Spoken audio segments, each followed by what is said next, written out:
Welcome to Drone Flight School 101. Today we are going to learn how to operate a wireless transmitter in order to fly and control our drone or quadcopter. As a beginner, it's important to practice in a safe area away from people, animals and cars. Choose an open area such as an empty field in a park, where you are not close to any obstacles like trees, wires or poles.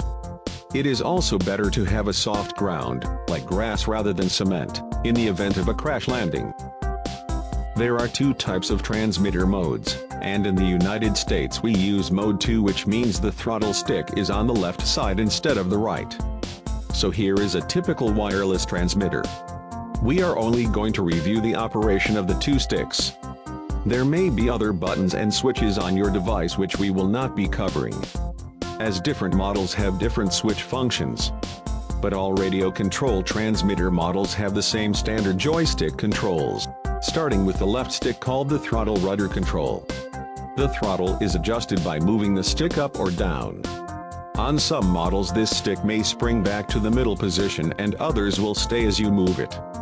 This will control the up and down movement known as altitude of the quadcopter. As you move it up, the drone flies directly up and down, brings it back to the ground. When you stop moving, it will hover in that exact altitude position and will not move up or down until you move the left stick again. The same stick can also be moved left and right. This is the rudder or yaw control. It will rotate the unit in a circular 360-degree turn. Simply, it just spins the quadcopter without moving it into a new position or location. Next we move on to the right stick, known as the elevator or pitch, and the aileron or roll controls. I like to refer this in simpler terms as the fly forward and back control, and also the as the fly sideways right and left control.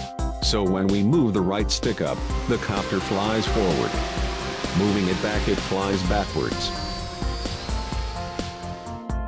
And when we move the stick left, the copter tilts towards the left and flies in a left direction, while moving the stick right makes the unit tilt right and flies directly into the right direction.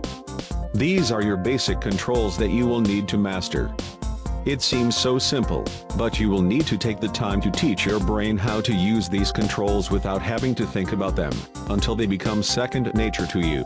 What makes it extremely difficult is when the copter is not pointing forward and is reversed, and then all the controls of forward, back, left and right have to be operated in the reverse order.